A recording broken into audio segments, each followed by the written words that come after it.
यही चिंतन करना चाहिए कि हमारे संकट आने का अर्थ हमने ऐसा संकट किसी पे किया है। अपाय विषय विपाक विषय धर्म ध्यान ही सबसे बड़ी शरण है। अपाय विषय विपाक विषय धर्म ध्यान से असाता कर्म उपशमित होता है, असाता कर्म क्षय को प्राप्त होता है।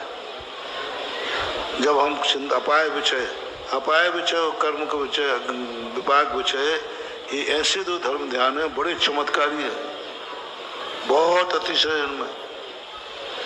यदि ऐसे समय पर दोनों ध्यान में चले जाओ, अप्रत्याशित घटना घटती, ऐसी घटनाएं घटती हैं कि जो लगता था कि ये प्राण लेके ही जाएगा और वो इतने जल्दी स्वस्थ हो जाता है कि वो देख के डॉक्टर रह जाता है कि तुम बच कैसे गया।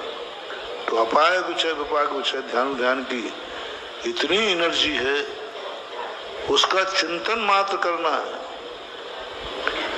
और जैसे वो विपाक विषय धर्म ध्यान में जाता है, वो स्वीकार करता मेरे किए हुए कर्मों का फल है, मुझे भोगना पड़ेगा। इसका उपाय क्या है?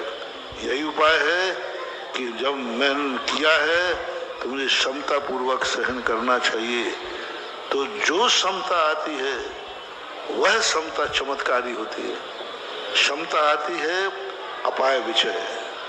अपाय क्या है? कोई अपाय नहीं है, यही अपाय है ये कर्म पूर्व किए हैं खोटे सो नहीं जी, अति क्रोध अग्नि बुझाए प्राणी।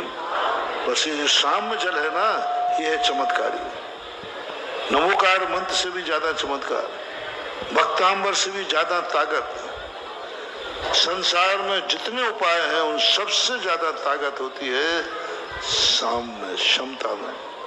यदि वो क्षमता हमने सहन कर ली तो या तो उस पार या इस पार, या तो वो तुम्हें ऐसा केवल ज्ञान प्राप्त करा देगा कि फिर संकट ही नहीं आएगा, और या उस कर्म को ऐसा संक्रमण करा देगा सत्ता में कि बंधा था पाप और आएगा पुण्य के रूप में। पाप को पुण्य में परिवर्तन करने का सबसे बड़ा अमोघ शस्त्र है समता। और समता का दूसरा नाम विपाक विषय और अपाक विषय। ये दो धर्म ध्यानों से पाप बंद भी है तो पुण्य में परिवर्तित हो जाता है। अब कितनी बड़े चमत्कार देखो।